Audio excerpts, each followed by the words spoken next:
سبحان اللہ.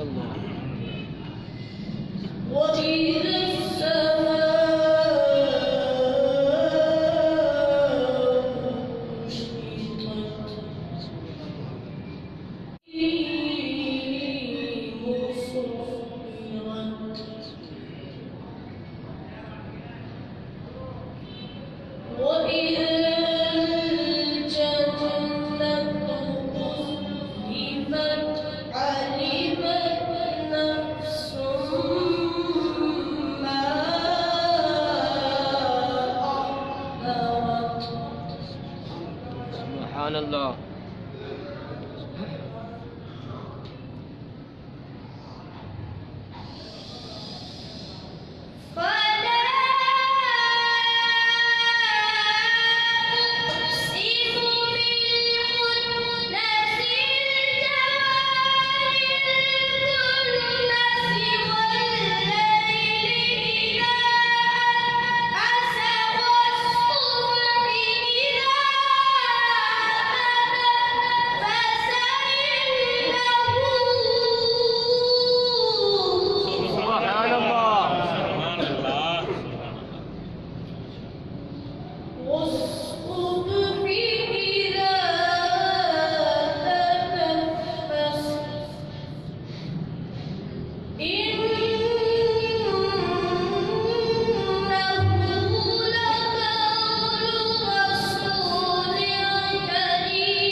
سبحان اللہ.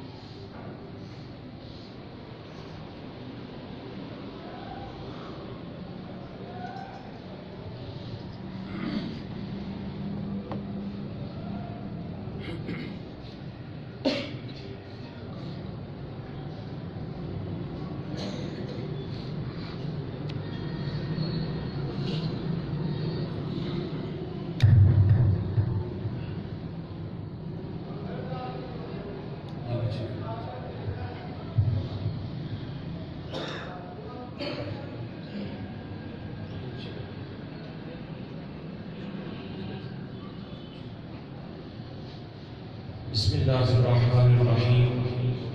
رب اشرح لی صدری ویسر لی امری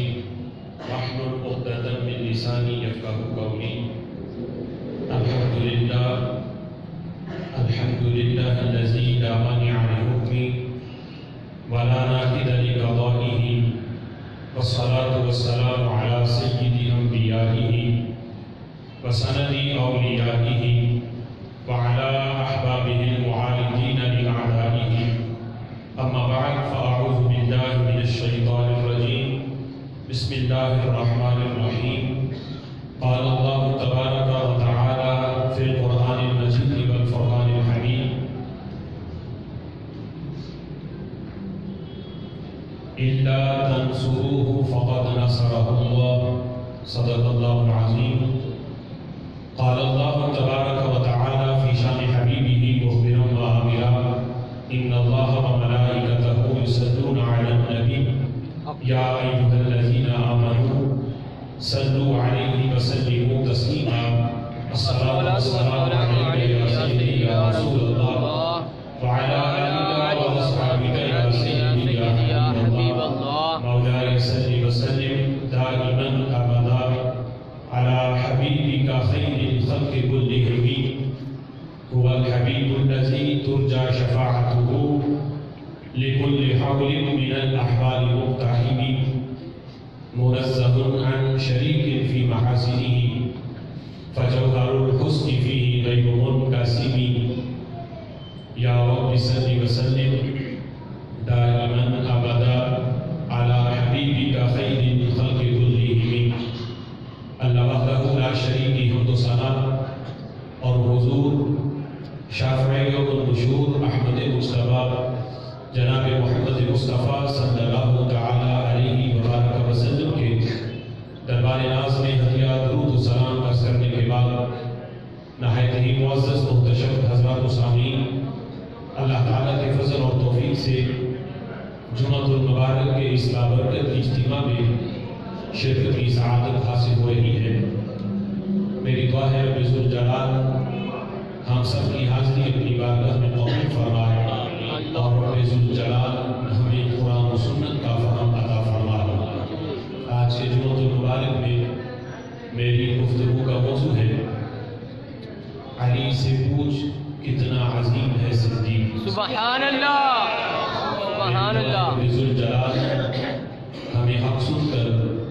اس پیغام کو آگے تک پہنچانے کی توفیق عطا فرمائے۔ بے شک، اللہم گزشتہ جمعہ سیدنا صدیق اکبر رضی اللہ تعالیٰ عنہ کی عظمت کے حوالے سے آپ نے گفتگو سماعت کی۔ اہل سنت و جماعت کا یہ طے شدہ عقیدہ ہے اور شروع سے لے کر آج تک اہل حق اس عقیدے پر قائم ہیں۔ صحابہ کرام علیہم رضوان کے دور سے لے کر آج تک کسی نے بھی اس عقیدے کا انکار نہیں کیا، بے شک، جس میں بڑے بڑے اولیاء، بڑے بڑے صوفیاء، آئمہ گزرے ہیں، کسی نے بھی اس عقیدے کا انکار نہیں کیا کہ انبیاء کے بعد سیدنا صدیق اکبر رضی اللہ تعالیٰ عنہ تمام صحابہ میں آپ کو اولیت اور افضلیت حاصل ہے۔ صرف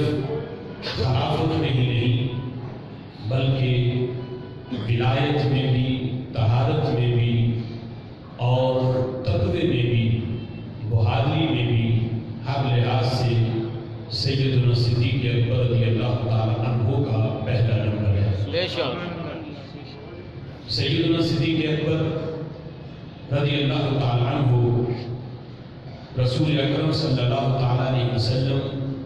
کے بے شمار فرمان اس حقیقت کو بیان کرتے ہیں کہ آپ نے جب بھی اپنے بعد صحابہ کرام علیہ رضوان کا تذکرہ کیا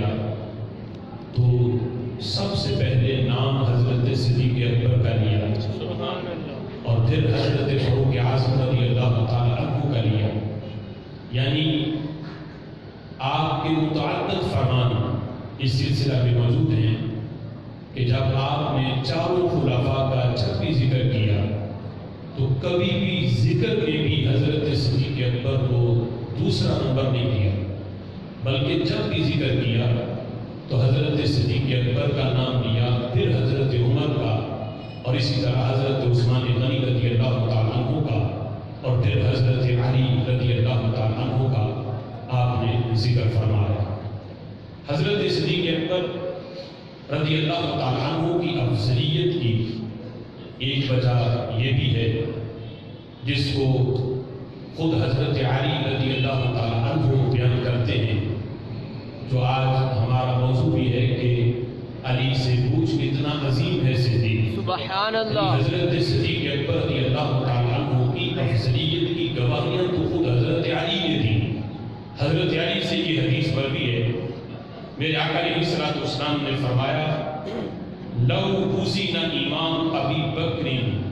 بی ایمان الناس لوجہ ایمان ابی بکر، فرمایا اگر حضرت صدیق اکبر رضی اللہ تعالیٰ عنہ کے ایمان کا وزن تمام لوگوں کے ایمان کے مقابلے میں کیا جائے کہ ایک طرف تمام لوگوں کا ایمان رکھا جائے اور ترازو کے دوسرے پلڑے میں صرف حضرت صدیق اکبر کے ایمان کو رکھا جائے تو میرے آقا فرماتے ہیں لاوجھا ایمان ابی بکر، ابو بکر کا ایمان سب پہ بھاری ہے۔ یعنی یہ نہیں فرمایا کہ برابری ہو جائے گی، بلکہ فرمایا پھر بھی تمام لوگوں کا ایمان مل کر بھی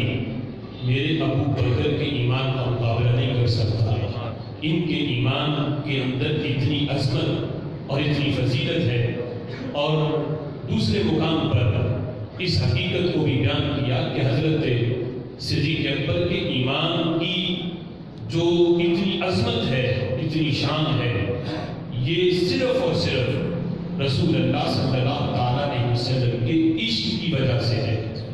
کہ رب ذوالجلال نے پوری کائنات میں انسانوں میں سب سے زیادہ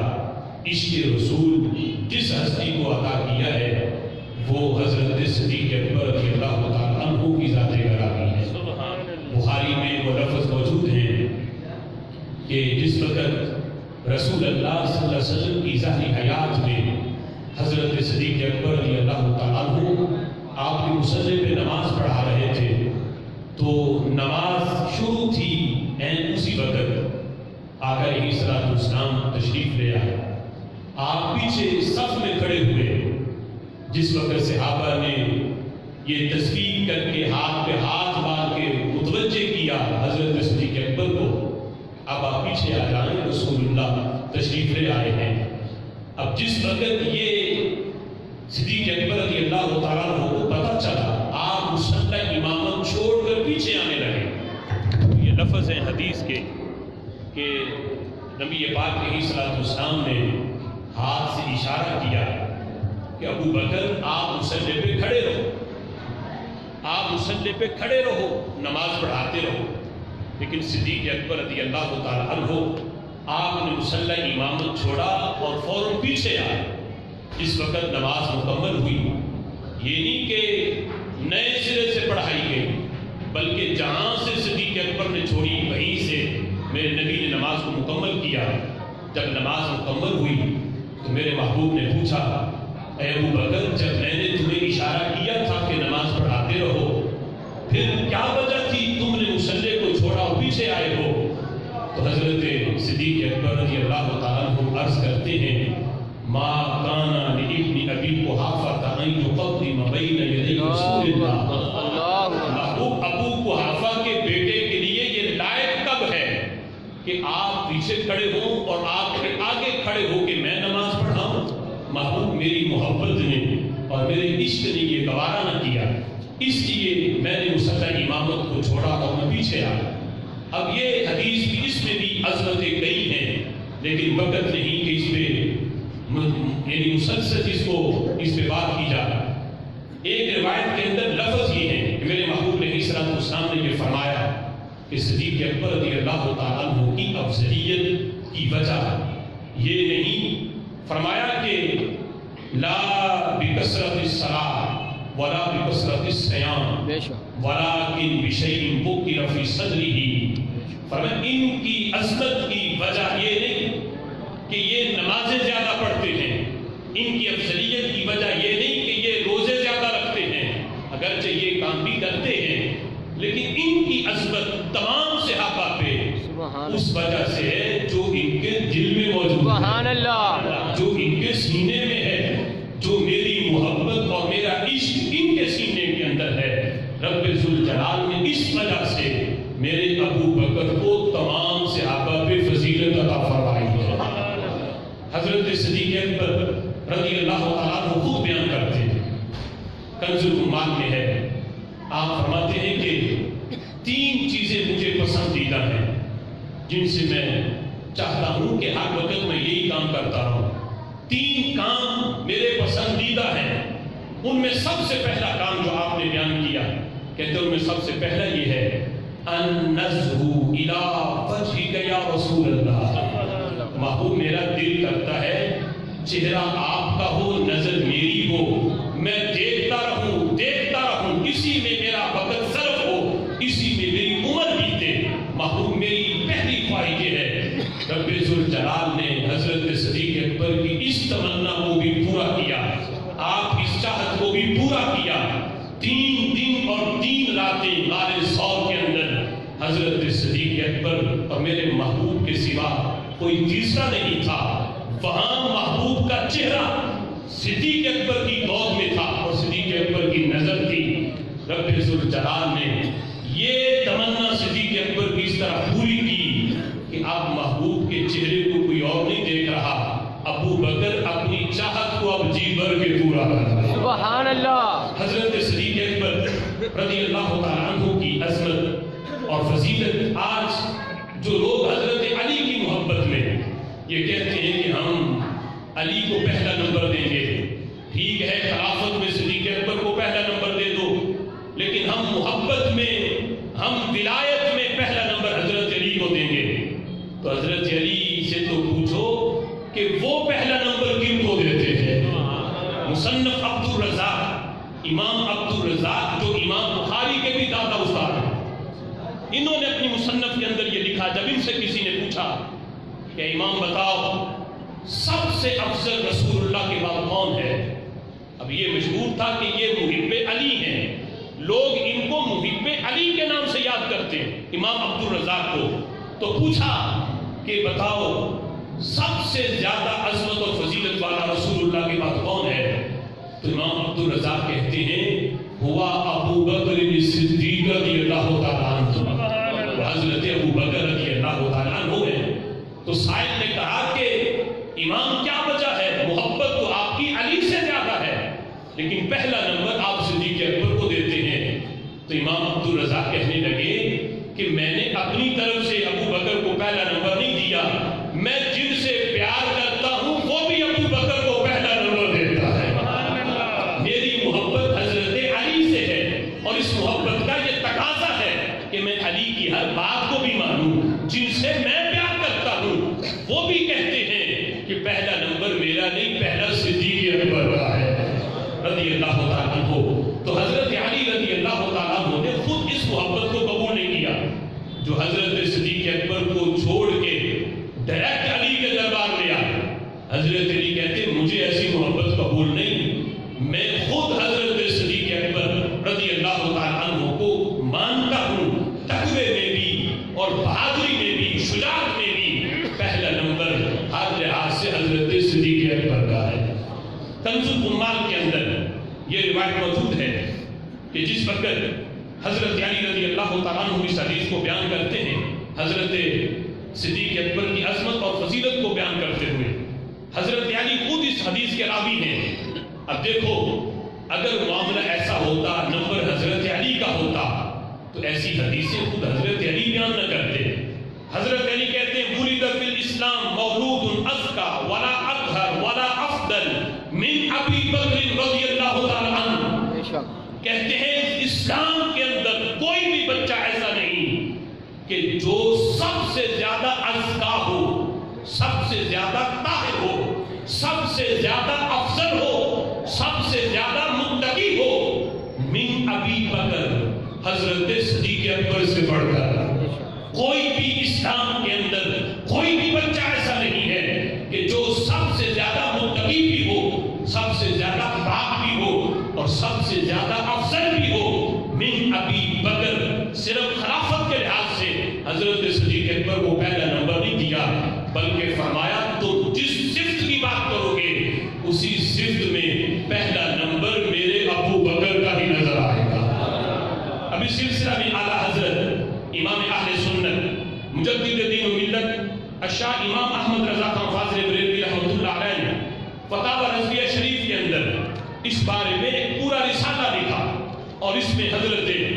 صدیق اکبر رضی اللہ تعالیٰ عنہ کی افضلیت کو بیان کیا۔ بڑا مدلل یہ رسالہ ازلال العنقا کے نام سے آپ نے یہ رسالہ لکھ کے حضرت صدیق اکبر رضی اللہ تعالیٰ عنہ کی افضلیت اور پھر بطور خاص اس میں وہ روایتیں ذکر کی کہ جس میں اہل بیت کے خود افراد نے اور جو اہل بیت کے سردار ہیں حضرت علی رضی اللہ تعالیٰ عنہ ان کی وہ روایتیں بیان کی ہیں کہ جس میں انہوں نے خود حضرت ابو بکر کو پہلا نمبر دیا ہے۔ حضرت علقمہ رضی اللہ تعالیٰ عنہ اس حدیث کو بیان کرتے ہیں کہ حضرت امیر المؤمنین حضرت علی رضی اللہ تعالیٰ عنہ کو جب یہ خبر پہنچی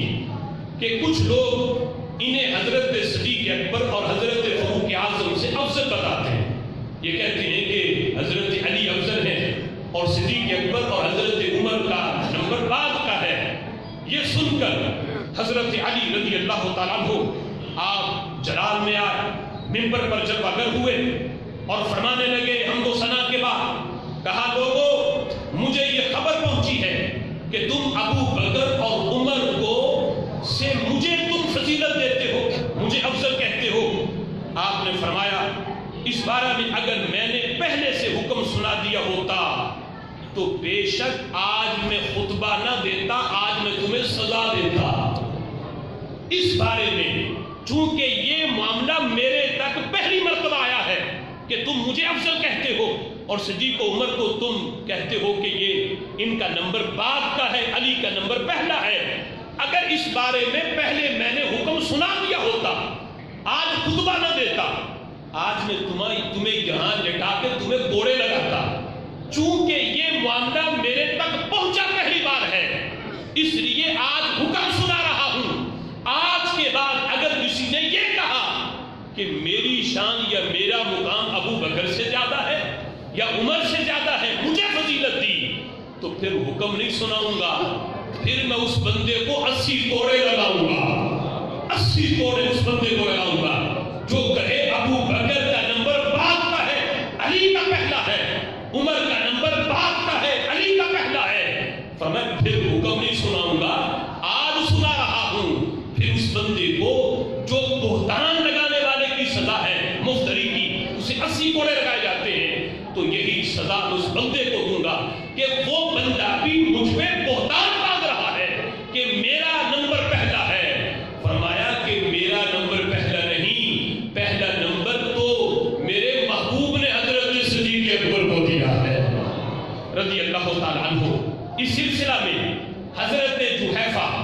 رضی اللہ تعالیٰ عنہ السوائی کے اندر امام ابن حجر نے اس کو لکھا، اعلیٰ حضرت ان کے حوالے سے لکھتے ہیں ابو جحیفہ رضی اللہ تعالیٰ عنہ یہ حضرت علی کو افضل سمجھتے تھے، یعنی ان تک ابھی حضرت علی کا یہ حکم نہیں پہنچا تھا، تو جس وقت ان کا خیال تھا یہ تھا کہ تمام امت میں، انبیاء کے بعد تمام امت میں افضل حضرت علی ہیں۔ جس وقت حضرت علی تک یہ بات پہنچی تو انہوں نے کچھ لوگوں کو اس کے خلاف کہتے ہوئے سنا، یعنی ابو جحیفہ نے یہ سنا کہ کچھ لوگ کہتے ہیں نہیں حضرت علی افضل نہیں، حضرت ابو بکر افضل ہے، اور ان کا خیال یہ تھا کہ نہیں پوری امت میں حضرت علی ہی افضل ہے۔ اب یہ معاملہ لے کر وہ حضرت علی رضی اللہ تعالی عنہ کے پاس آ گئے، تو حضرت علی نے ان کا ہاتھ پکڑ کر ان کو اپنے گھر لے گئے اور گھر لے جا کر کہنے لگے کہ یہ بتاؤ میں تمہیں غمگین دیکھتا ہوں، پریشان کیوں ہو؟ تو انہوں نے اپنی وہ پریشانی کی وجہ بیان کی، کہتے ہیں کہ میں آپ کو افضل سمجھتا ہوں، حالانکہ میں نے لوگوں سے سنا وہ کہتے ہیں نہیں حضرت صدیق اکبر تمام صحابہ میں پہلا نمبر ان کا ہے، میں آپ کو سمجھتا ہوں، یہ میری غمی اور پریشانی کا یہ سبب ہے۔ تو کہتے ہیں کہ حضرت علی رضی اللہ تعالیٰ عنہ آپ فرمانے لگے کہ اے ابو جحیفہ سن، پوری امت میں سب سے پہلا نمبر شجاعت میں بھی، تقوی میں بھی، طہارت میں بھی جس ہستی کا ہے اسے صدیق اکبر کہا جاتا ہے، اسے حضرت ابو بکر کہا جاتا ہے، یہ حضرت علی نے بیان کیا۔ حالانکہ اگر معاملہ یہ تھا کہ مرید تھے وہ حضرت علی کے، دور خلافت تھا حضرت علی کا، اگر ایسی صورتحال ہوتی جس طرح آج کل پیروں کی ہے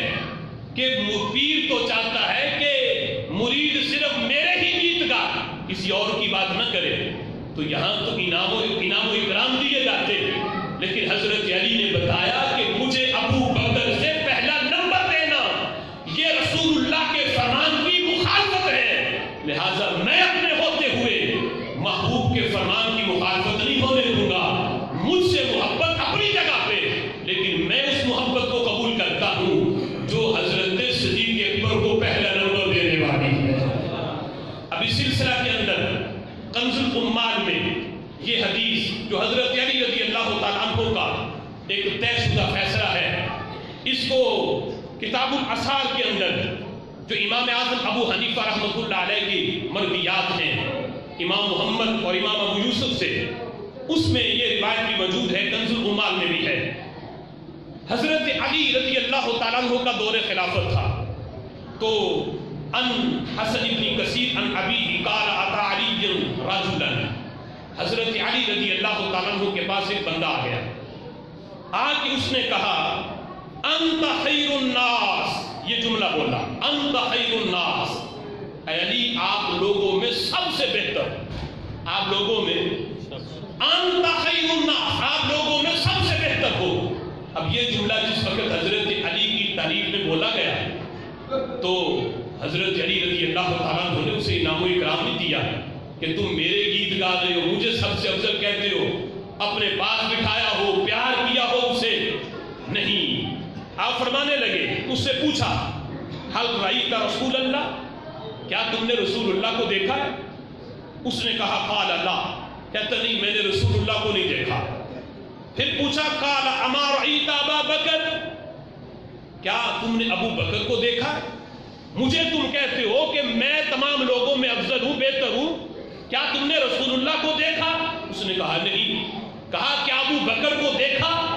اس نے کہا نہیں۔ حل رأیت عمر، یہ بتاؤ کیا تم نے حضرت عمر کو دیکھا ہے؟ قال لا، اس نے کہا نہیں میں نے حضرت عمر کو بھی نہیں دیکھا۔ اب سنو حضرت علی کا فیصلہ، آپ فرمانے لگے اما انک لو قلت انک رأیت النبی لقتلتک، کہنے لگے اگر تو میرے پہلے سوال کے جواب میں جو میں نے تجھ سے پوچھا تھا کیا تم نے رسول اللہ کو دیکھا، اگر تو یہ کہہ دیتا کہ ہاں میں نے دیکھا ہے، اس کے باوجود تم مجھے یہ کہتے کہ لوگوں میں سب سے بہتر میں ہوں، حالانکہ تم نے رسول اللہ کو دیکھا ہوا ہے، اگر تم ہاں کہہ دیتے لقتلتک، میں تمہیں قتل کر دیتا، میں تجھے قتل کرتا کہ رسول اللہ کو دیکھنے کے باوجود بھی تم مجھے تمام لوگوں میں سب سے افضل کہتے ہو، پھر تمہاری سزا یہ ہوتی کہ میں تمہیں قتل کرتا۔ آگے فرماتے ہیں لو قلت رأیت ابا بکر وعمر لجلدتک، کہتے ہیں اگر تو میرے دوسرے جو دو سوال ہیں کہ میں نے پوچھا کیا تم نے ابو بکر کو دیکھا، کیا عمر کو دیکھا، اگر تو کہہ دیتا کہ ہاں میں نے دیکھا ہے، فرماتے ہیں کہ پھر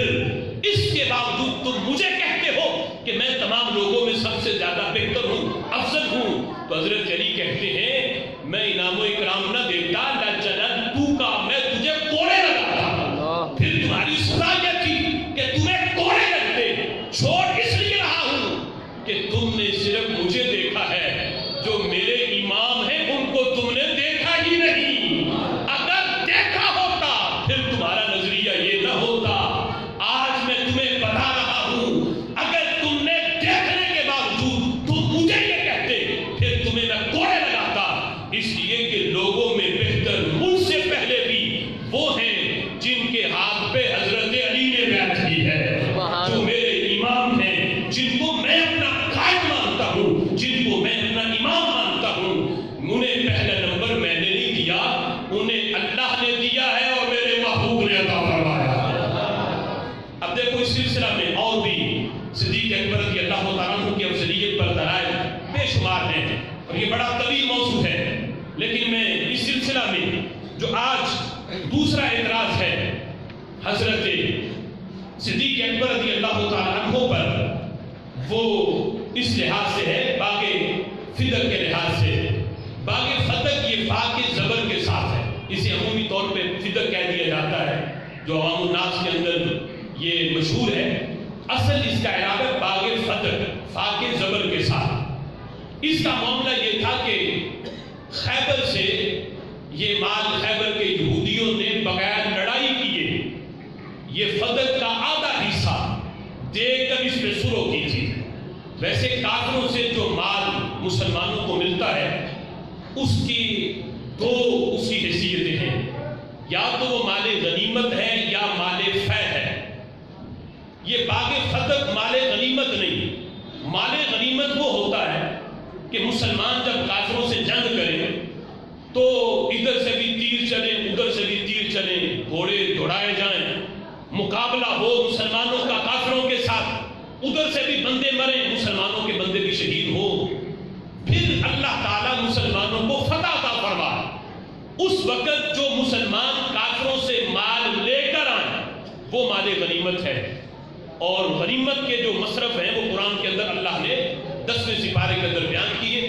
کہ اس کے 5 حصے ہیں، ایک حصہ اللہ اور اس کے رسول کے لیے ہے، 4 حصے جو اس کے ہیں وہ غریب یتیم اور مسکینوں کے اندر وہ مال تقسیم ہوتا ہے۔ یہ مال غنیمت کا حکم ہے۔ مال فے وہ مال ہے کہ ادھر مسلمان لشکر تیار کر کے کھڑے ہیں، سامنے کافر ہیں، لیکن اللہ تعالیٰ کافروں پر مسلمانوں کا رعب طاری کرتے اور انہیں مقابلہ کرنے کی ہمت ہی نہ بنے، وہ مسلمانوں کا رعب دے کے کہیں نہیں ہم نہیں لڑ سکتے، ہم سے صلح کر لو، مال لے لو ہم سے صلح کر لو، یعنی کافر مغلوب ہو کے مال دے کے صلح کرے۔ وہ صلح پر جو مال ملتا ہے مسلمانوں کو اسے مال فے کہا جاتا، اور اس کے مصرف بھی اللہ نے قرآن میں بیان کیے ہیں۔ وہ سارے کا سارا مال جو ہے وہ بیت المال کے اندر جمع ہوتا ہے، اس میں غریبوں یتیموں مسکینوں اور میدان جہاد کے لیے جو اسلحہ ہے وہ سارے کا سارا اس مال سے اس کا جو ہے وہ اہتمام کیا جاتا ہے۔ تو باغ فدق جو ہے یہ بھی یہودیوں نے خیبر کے موقع پر یہ باغ دے کر مسلمانوں سے صلح کی۔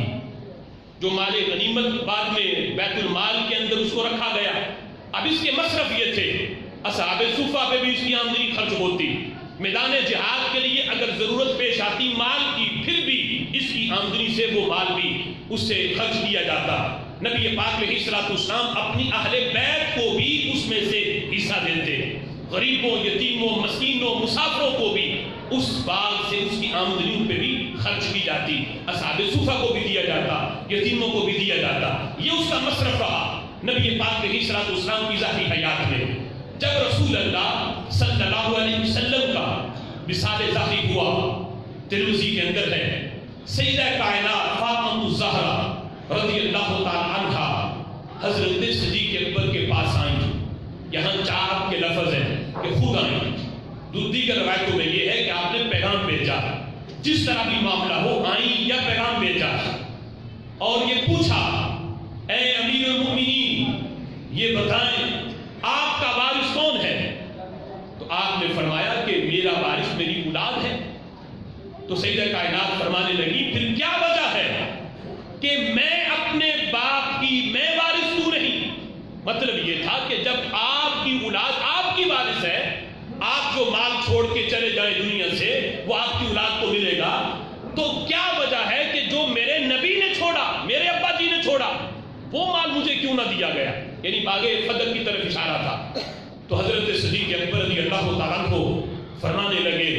سمعت رسول اللہ صلی اللہ علیہ وسلم یقول، فرمانے لگے کہ میں نے نبی پاک علیہ الصلوۃ والسلام کی یہ حدیث سنی ہوئی ہے، میرے محبوب نے فرمایا لا نورث، کہ ہم انبیاء ہم گروہ انبیاء کسی کو بھی اپنا وارث نہیں بناتے۔ ایک روایت کے اندر یہ ہے لا نارث ولا نورث ما ترکنا صدقہ، نہ ہم کسی کے وارث بنتے ہیں، ہم نبی جو ہیں نہ کسی کے وارث بنتے ہیں نہ ہم کسی کو وارث بناتے ہیں، ما ترکنا صدقہ، ہم جو کچھ چھوڑ کے جائیں وہ امت کے لیے صدقہ ہوتا ہے، تو امت کے لیے صدقہ بنتا ہے۔ لہذا یہ عام لوگوں کا معاملہ ہے کہ وہ جو چھوڑے ان کا مال مال وراثت ہے۔ اللہ نے انبیاء کو اس لحاظ سے بھی دیگر لوگوں میں اور نبیوں میں فرق رکھا ہے، یہ جو چھوڑ کے جائیں یہ ان کی اولاد کو نہیں ملتا، مال وراثت نہیں بنتا، یہ امت کے لیے صدقہ قرار پاتا ہے۔ اب یہ حدیث جس وقت سیدہ کائنات رضی اللہ تعالی عنہ کے سامنے حضرت صدیق اکبر نے پڑھی اور محبوب کا فرمان سنایا، تو اس کے بعد حضرت سیدہ کائنات نے ساری زندگی کبھی بھی باغ فتح کا مطالبہ نہیں کیا۔ بے شک یہاں روایتوں کو مروڑ چڑوڑ کے یہ لفظ نکالے گئے کہ جس میں ایک روایت کے اندر لفظ یہ ہے کہ آپ نے پھر حضرت صدیق اکبر سے کلام ہی نہیں کیا۔ اب کلام ایک ہے کہ بات ہی نہ کرنا، ناراض ہو جانا، اور ایک ہے کلام نہ کیا، باغ فتح کا مطالبہ نہ کیا، بقیہ راضی رہی۔ ادھر حضرت صدیق اکبر محبوب کا فرمان سناتے ہیں اور سیدہ کائنات کے فرمان سن کر بھی کیا باغ فتح کا مطالبہ کرتی؟ ہرگز ایسا نہیں تھا۔ جب حدیث سنائی ہے وہ انہوں نے مانا ہے، اور حضرت صدیق اکبر رضی اللہ تعالیٰ عنہ نے پھر اپنی خدمات پیش کی۔ آپ فرمانے لگے، اے میرے نبی کی بیٹی، اے سیدہ کائنات رضی اللہ تعالیٰ عنہ، میرا مال حاضر ہے۔ باغ فتح کی جہاں تک بات ہے، محبوب کی ظاہری حیات میں اس کے جو مصرف تھے کہ آپ کو بھی اس سے حصہ ملتا تھا، اسی طرح میں بھی باغ فتح کی آمدنی میں سے آپ کا حصہ جاری رکھوں گا، اس میں کمی نہیں آئے گی، اس میں آپ کو حصہ ملتا رہے گا۔ جو اہل بیت کا ہے وہ اہل بیت کو ملے گا۔ جس طرح میرے نبی نے اس کو صرف کیا ہے اسی طرح میں بھی صرف کرتا رہوں گا۔ اب کچھ لوگ کہتے ہیں کہ یہ صرف حدیث خبر واحد ہے، اس کو حضرت صدیق اکبر نے بیان کیا، کسی اور صحابی نے بیان نہیں کیا، تو ان لوگوں کی بھی غلط فہمی میں ذرا دور کر دوں۔ سبحان اللہ۔ اس حدیث کا راوی صرف حضرت صدیق اکبر نہیں بلکہ امام ترمذی نے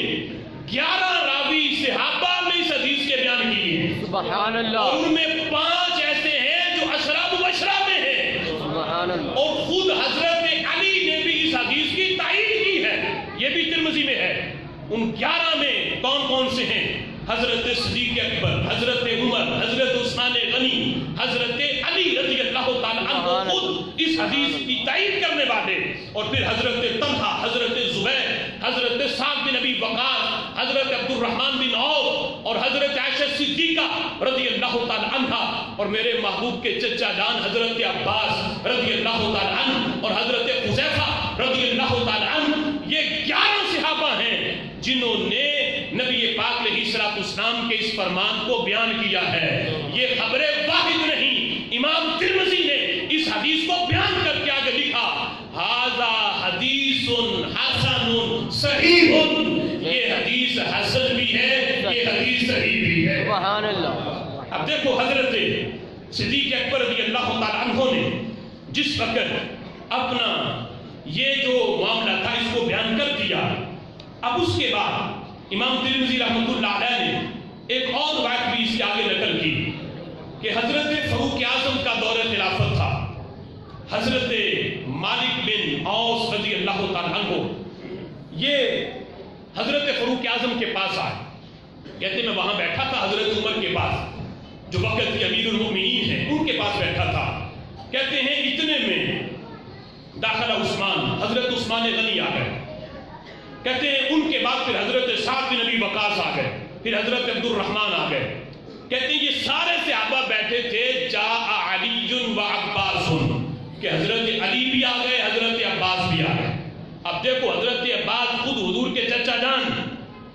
اور پھر دیکھو کہ اگر بندہ اولاد نورینہ نہ چھوڑ کے جائے، یعنی بیٹا کوئی نہ ہو صرف بیٹیاں ہو، تو مال وراثت میں چچا کو بھی عصبہ ہونے کے لحاظ سے حصہ ملتا ہے، تو اس لحاظ سے اگر یہ مال وراثت ہوتا باغ فتح تو پھر حصہ حضرت عباس کا بھی بنتا تھا۔ حضرت علی بھی آئے، حضرت عباس بھی آئے،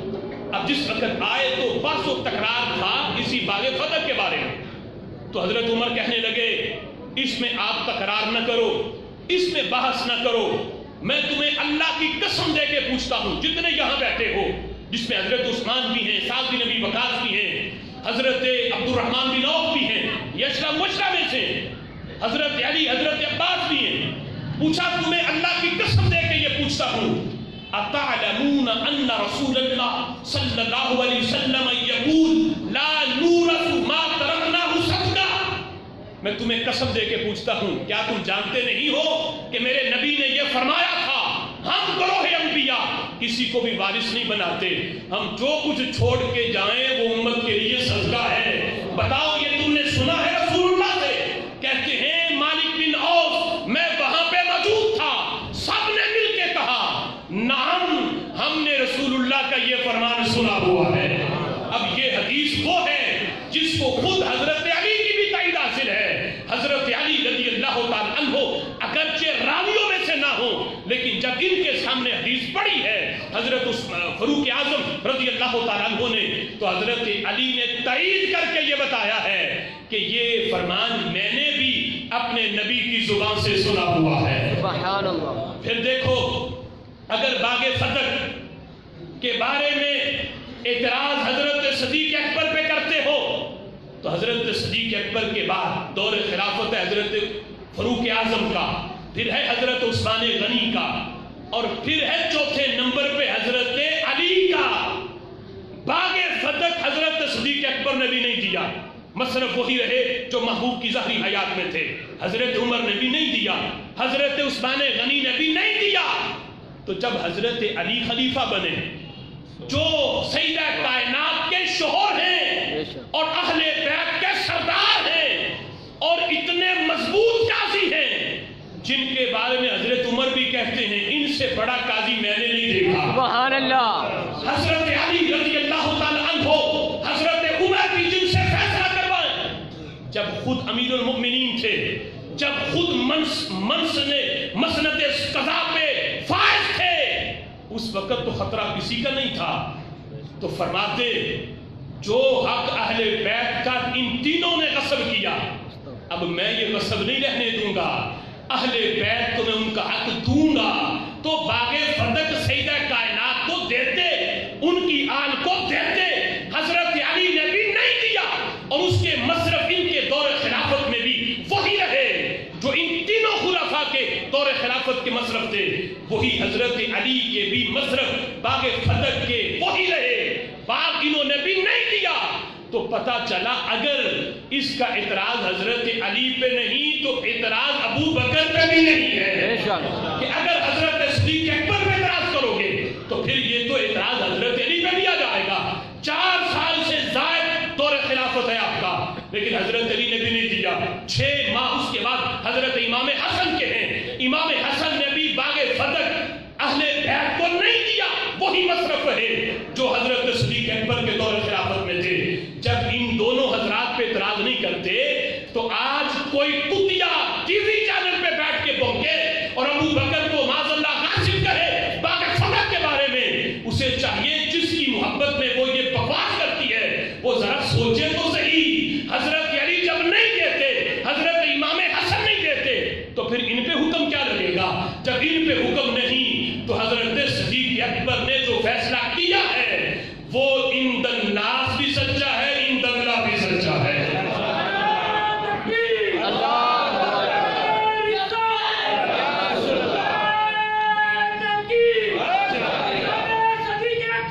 زندہ باد, زندہ باد. اب دیکھو اگر یہ مال وراثت ہوتا, کوئی شیعہ کی کتب بنڈی سے لے کے ایران تک ساری نافذیت اکٹھی ہو جائے اور دکھائے اگر یہ مال وراثت تھا تو چلو دشمنی تھی بقول ان کے, معاذ اللہ سید صدیق اکبر کو حضرت فاطمہ الزہرا اس لیے نہیں دیا تو کیا وراثت میں بیوی کا حصہ نہیں ہوتا؟ قرآن نے بیان کیا